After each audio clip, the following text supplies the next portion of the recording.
What's up, Tiger Nation? Steve Leslie, YSNLive.com, your home of the Springfield Tigers all season long on YSN. Tuesday night here at the Tigers table, week 9. Cannot thank Melissa, Debbie, and Tiffany and the staff for all they do for us each and every week. Come on down next Tuesday night. We'll talk, hopefully, a big Springfield Tiger win against the McDonald Blue Devils and preview the big matchup against the Lowville Rockets. Proud to be joined by Coach Guerriero. Coach, thanks for joining us. No, thanks for having me again. This is like starting to become a reunion type thing. Yeah, this is a little bit of family reunion. I guess I'll start there. Senior night, you get a chance to walk with your son and your wife.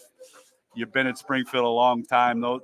That's a memory you'll probably remember forever. Talk about that. It will. It's when you get into the moment. I remember when Sean was, a ball boy for us when he was, 6 years old. So I just can't believe how fast time goes. But going through that, it was a good moment for me, my wife, and my son.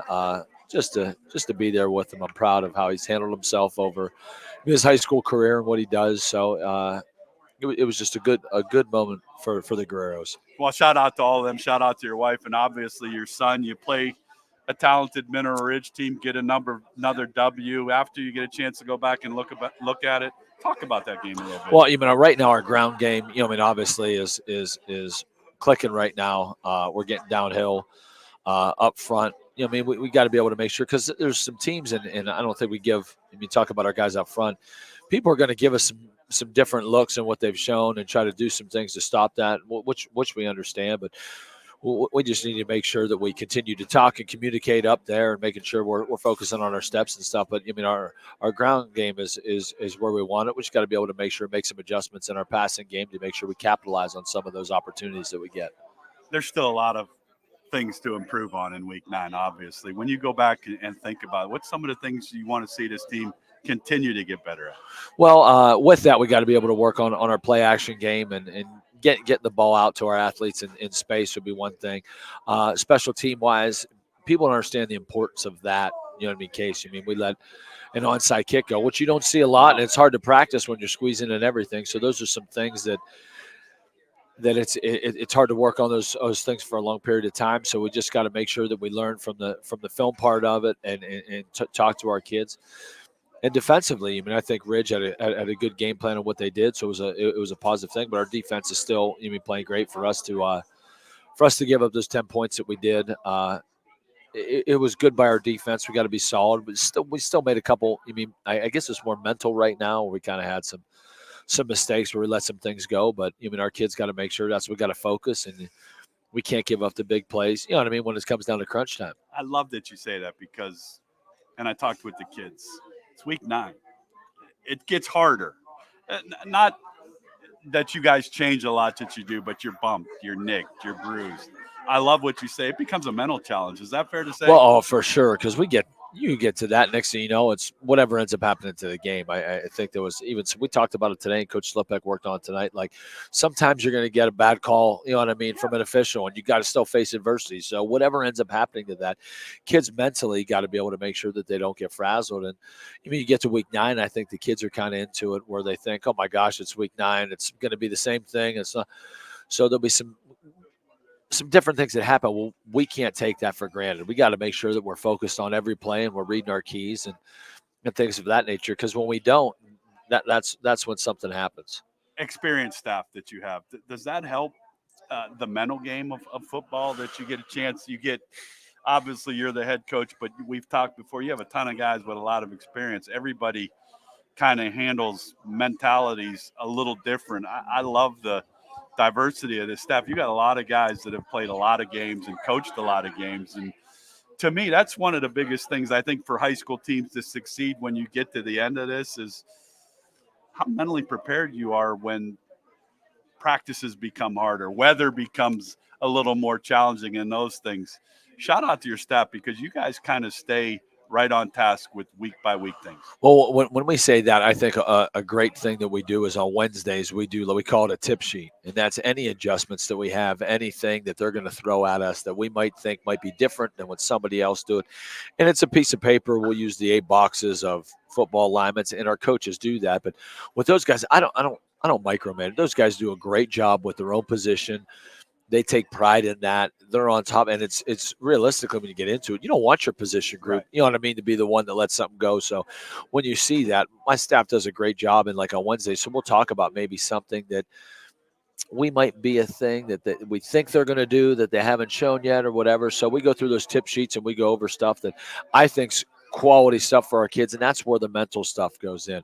Well, you mean you got rules and different things of that nature. So when it comes down to crunch time, okay, if they give us this, whether we're in man coverage Sure. and you got number 2, or you got to back out, or we got to make sure we get hands on 2 and zone. So there's some different things of that nature where I think our coaching staff does a phenomenal job. Q's and keys that we end up seeing defensively or offensively, that when they line up this way, this is what you think. They might be angling, they might be stunting, backers coming. So we, my staff does a great job with that with our kids. And then you'd be surprised when our kids can call something out. Today, Dylan Shealy called. So I called a wrong formation, and Dylan Shealy fixed it in the huddle. Like That's when you awesome. start scripting stuff So that's a out, sign of progress. That's a but you sign of see what that you're looking when for. I got a wide out, we can't do that. We got to make sure we're enlightening. So, and we're going to make mistakes too, but it's if they're on the same page mentally that they're fixing them Right on on the that. field. It was a good moment to you see the progress of our kids and them understanding our offense and what we're doing. Well, that's awesome right there. Shout out to the staff. Shout out to your players. Obviously, Friday night, Springfield will head on over to McDonald. We'll have it for you on ysnlive.com. Coach Williams, been there a long time. Dangerous football team. Have struggled a little bit, but have some good players. Talk about what you expect from this McDonald football team. I think with Dan, I even have a good relationship with him. I did my student teaching with Dan when I went through this, so we know each other. We've texted a couple of times just to see about the JV game and stuff. So Dan's a guy. If I needed something, you know what I mean, I'd probably call or text. He's a good quality individual, and his kids always play hard. They play hard.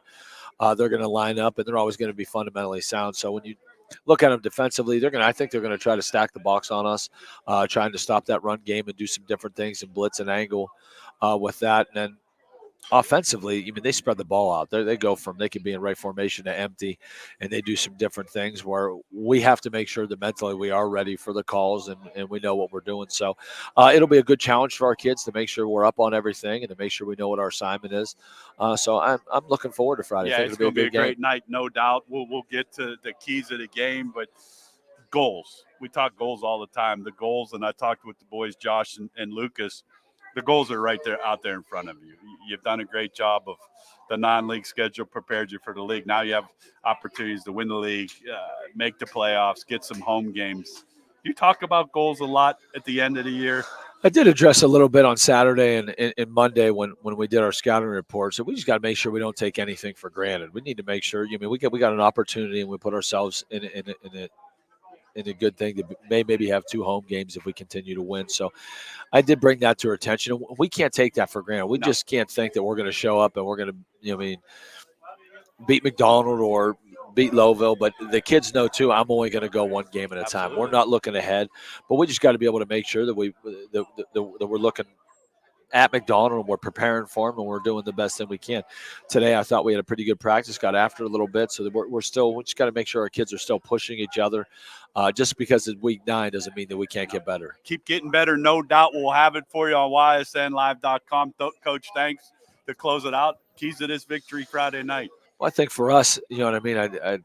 We just got to make sure offensively we take advantage of every top opportunity we get with the football. We got to try to make sure every touch we put points on the board. Last week we punted 3 times. What for me is the play caller, offensive coordinator. I was a little bit disappointed in it. I'd rather try to take advantage of some of that stuff. So I think for us, I want to challenge our kids offensively of making sure every possession we try to get some points on the board. Defensively, I know we only gave up 10 points, but that's something we got to be able to make sure. I know our kids take pride in keeping that goose egg. And it's taking care of the ball and making sure we get after it. So football doesn't change too much from week to week, but you try to give your kids different challenges and things of that nature so we can accomplish that. Well, it's another challenge Friday night. Head on over to McDonald. It's going to be a great game. If you can't make it, we'll have it for you on YSN. Coach, look forward to hopefully another big win, and we'll talk again next week. Thanks so much for having me, Steve. Appreciate it.